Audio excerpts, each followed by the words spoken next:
네, 각 요일마다 주제별로 뉴스를 살펴봅니다. 알짜 뉴스 시간이에요. 자, 오늘은 국제 뉴스 여러분과 함께 알아보는 날이죠. 오늘도 동의대학교 행정정책학과 김태환 교수 자리에 함께하고 계십니다. 교수님 안녕하세요. 예, 안녕하세요. 네, 반갑습니다.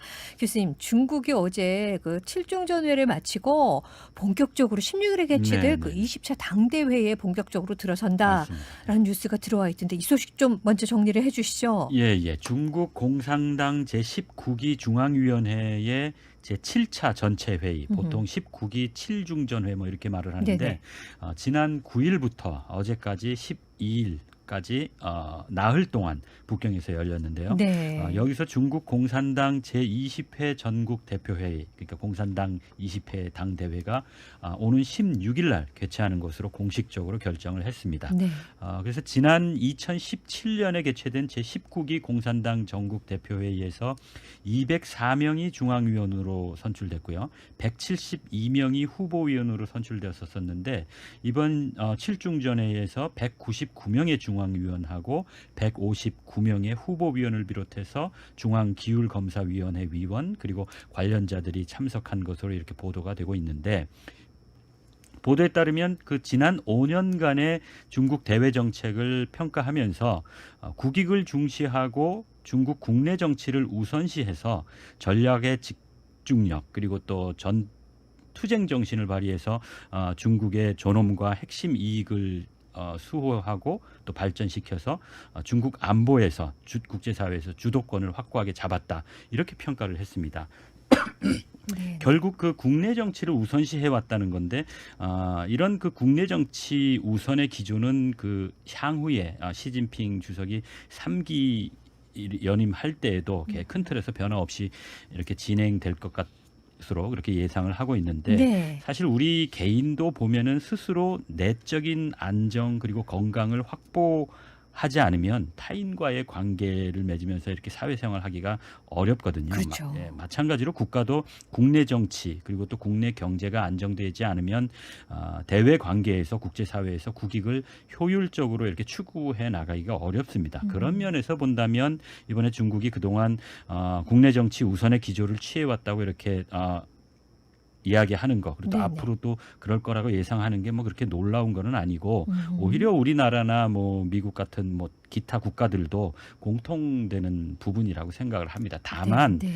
중국의 경우는 우리와 같이 좀 투명하고 민주적인 시스템과는 좀 다르게 국내 정치가 운영되기 때문에 네. 중국의 국내 상황에 대해서 좀 정확하게 상황 파악을 하고 예측하는 것이 미국이나 일본 같은 국가들하고 비교해 보면 상대적으로 상당히 어렵습니다. 그래서 우리나라가 중국과의 관계를 앞으로 더 계속 유지하고 발전시켜 나가려면 바로 이런 점을 좀 더 깊이 고려해서 신중하게 이렇게 준비하고 대응하는 것이 필요하지 않겠나, 그런 생각을 해봤습니다. 네, 옳으신 말씀입니다. 이제 곧 열릴 그 20차 당대회와 관련을 해서 다음 주에 조금 더 자세하게 좀 말씀을 나눠봤으면 네네네. 하는 생각이 들어요. 아무래도 중국이 가장 신경 쓰는 나라가 바로 미국이 아닐까라는 그렇죠. 생각이 예, 들어요. 맞습니다. 근데 또 우크라이나 전쟁으로 인한 러시아와의 긴장이 고조되는 가운데서도 미국이 이번에 중국을 그 최대의 도전 국가로 명시했다라는 보도도 네네네. 있던데요. 이건 맞습니다. 어떤 소식인가요? 이것도 어제예요. 공교롭게도 어제 현지 시간으로 어제 바이든 행정부가 공식적으로 국가 안보 전략이라는 보고서를 발표했는데요. 이 보고서는 이제 80년대 이후에 계속 정기적으로 미국의 대외 전략 방침을 이렇게 천명하는 그런 용도로 이렇게 발표된 건데요. 네. 이 보고서에서 한반도와 관련해서는 한반도의 완전한 비핵화를 향한 가시적인 진전을 이루기 위해서 북한과 지속적인 외교를 추구할 거라고 이렇게 명시를 했고, 또 북한의 대량 살상 무기 그리고 또 미사일 위협에 한국에 대해서 확장 억제력을 강화한다는 점도 분명히 했습니다. 네. 그런 이런 그 미국의 입장은 뭐 자유롭고 개방된 인도 태평양 지역에 대한 비전을 공유하는 이 인도 태평양 국가들하고 그 바탕 위에서 있는 거고요. 또 이를 위해서 인도 태평양 지역의 동맹인 호주, 일본, 한국, 필리핀, 태국과 같은 국가들하고 협력을 더 강화하고 이 국가들의 현대화를 지원할 거라고 이렇게 천명을 했습니다. 네. 그러니까 보고서에서는 뭐 별다른 수식 없이 현대화를 지원한다고 그랬는데 제가 볼 때는 이 현대화라는 것은 결국 문맥상으로 보면 군사적인 현대화를 의미한다고 봅니다. 왜냐하면 동맹이라는 용어 자체가 기본적으로는 군사적 동맹을 의미하는 그런 개념이기 때문에 그런데요. 그리고 또 하나 이제 러시아를 현재 우크라이나 전쟁과 관련해서 아주 국제사회에 즉각적인 위협이 된다고 이렇게 적시하면서도 중국에 대해서 가장 중요한 지정학적인 도전자, 가장 중요한 이렇게 규정을 했습니다. 그리고 네. 또 부가적으로 중국에 대해서는 현재의 국제 질서를 바꾸려고 하는 그런 의도와 능력을 함께 갖추고 있는 유일한 도전자다 이런 표현을 하고 있습니다. 네. 그리고 또 제가 마지막으로 가장 주의 깊게 본 거는 이 보고서에 어떤 표현이 있냐면 소위 포스트 냉전 시대는 이제 완전히 끝났다 이렇게 규정하면서 새로운 질서 형성을 위한 주요 국가들 간의 경쟁이 진행되고 있다 이렇게 국제사회의 현 상황을 진단을 하는 표현이 나옵니다. 그래서 네. 제가 볼 때 새로운 질서 형성을 위해서 주요 국가들의 경쟁이 지속되고 있다고 했을 때 이 주요 국가들 안에 저는 대한민국도 염두에 두고 대한민국도 포함된 거라는 그런 생각을 해봤는데요. 왜냐하면 우리나라의 국제사회에서의 위상이 이전과 다르게 지금 뭐 경제적으로는 10위권의 경제 대국이고 네. 군사적으로는 6위의 군사 강국이라고 그래요. 그리고 뭐 명실상부하게 국제사회에서 뭐 예외 없이 대한민국은 이제 선진국이라고 그렇게 인정을 받고 그렇게 자리매김하고 있습니다. 그렇기 때문에 국제사회의 새로운 질서가 형성된다면 그 주요 국가들이 그 질서 형성의 역할을 해야 한다면 대한민국이 빠지고는 이야기가 조금 아구가 맞지 않거든요. 그래서 이제 미국이 이제 주요 국가들이 경쟁하면서 새로운 그러니까 탈냉전 이후에 새로운 국제 질서를 형성하고 있는 과정이라고 했을 때에 바로 한국도 이런 역할을 해야 하는 시점이 된 것이 아닌가. 저는 이제 개인적으로 그런 생각을 해봤습니다. 네. 아니 근데 조금 그 걸맞는 역할을 해야 된다. 선진국으로 국가 위상에 맞게 이렇게 또 말씀을 하셨는데 네.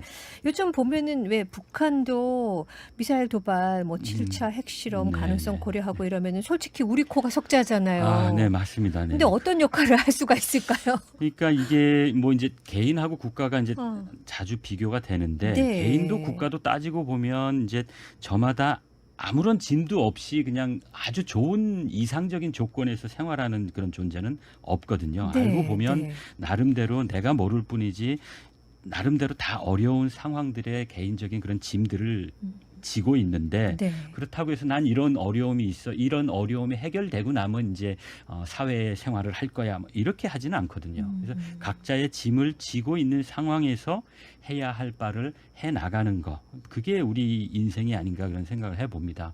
그래서 최근에 북한의 이제 연이은 이 미사일 발사나 또 정말 전례가 없었던 대규모 북한 전투기들의 기동 그리고 말씀하신 것처럼 10월 16일 개막되는 중국의 20차 당대회 그리고 다음 달에 있을 8일에 있을 미국의 중간선거 요 사이에 아마 북한이 7차 핵실험을 하지 않겠냐 하는 그런 예측들이 있는데 네. 이런 상황에서 우리가 정말 뭔가 해야 하지 않겠느냐 그런 생각을 전 개인적으로 하는 거거든요.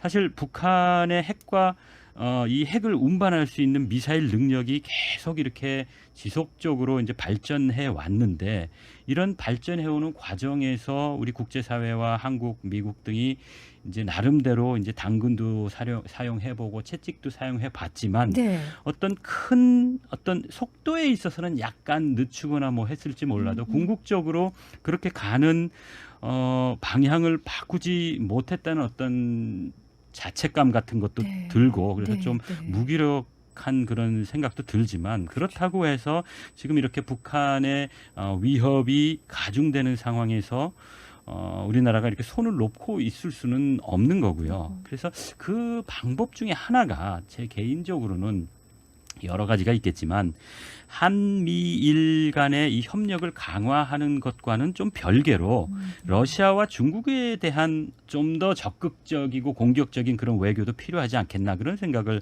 해보는데 네. 그러니까 이런 논리인 거죠. 한국은 중국과는 비교할 수 없을 만큼 큰 피해와 상처를 일본에게 받았다. 그런 한국을 중국이 그렇게 싫어하는 한미일 군사협력으로 몰고 가는 거는 그러니까 한국이 원해서가 아니라 북한 때문에 북한의 핵과 미사일의 현실적인 위협 때문에 한국도 어쩔 수 없이 한미일 협력 쪽으로 밀려가는 밀려서. 그런 거죠. 그리고 네, 또 네. 한국이 일본과 밀착하는 게 그렇게 싫다면 음. 중국이 말로만 그럴 것이 아니라 좀 더 적극적으로 북한의 핵 문제에 대해서 좀 역할을 어떻게라도 좀 해봐라 네. 하는 그런 논리인 거죠. 그리고 네, 네. 한국이 외세에 대해서 뭐 미국을 포함해서 얼마나 이렇게 민감한지 알지 않느냐 이런 상황이 북한의 이제 핵과 미사일이 더 발전하는 상황으로 가면 한국도 마냥 미국에 의지해서 한국의 안보를 이렇게 손 놓고 있을 수는 없다. 그렇다면 만일에 한국이 원하지 않지만 핵무장으로 갈 수 있는 그런 쪽으로 밀려가게 된다면 네, 네. 이거는 일본은 물론이고 대만까지도 이 동북아에서 핵 도미노에 노출될 그런 가능성이 자꾸 커질 수밖에 그렇죠. 없는 거니까 이런 네. 거는 중국뿐만이 아니라 한국도 원하지 않는 거다. 네, 더구나 네. 한국은 무역과 교류로 먹고 살고 있는 나라기 때문에 한미일 북중러의 어떤 대립되는 그런 동북아 구도가 굳어지는 것은 어느 나라보다 한국이 제일 싫어하는 거다. 네, 네. 이런 논리를 좀 더 정교하게 개발을 해서 러시아나 중국에게 좀 더 적극적인 어떤 이런 행동을 취할 거를 그러니까 네. 어떻게 보면 좀 한번 판을 흔들어 보는 거죠. 어떻게 할 수 없다고 손 놓고 있는 게 아니라 네. 한번 흔들어 보면 어떻게 되든지 되지 않겠는가. 그리고 또 네. 이런 정도 되면은 미국도 뭔가 좀 달라지지 않겠는가 해서 네. 지금 상황은 상당히 엄중하기 때문에 그냥 막연히 그냥 손 놓고 있는 것보다는 뭐라도 좀 해야지 않겠나 그런 좀 안타까운 그 마음이 사실은 있습니다. 네, 좀 설명을 해주신 것처럼 조금 더 적극적이고 조금 더 예. 공격적인 그런 외교를 한번 기대해 볼 수밖에 없을 것 같네요. 네, 지금까지 동의대학교 행정정책학과 김태환 교수와 함께 이야기 나눠봤습니다. 교수님, 오늘 말씀 감사드립니다. 예, 고맙습니다. 네, 자 현재 시각 4시 30분 지나고 있습니다. 캠페인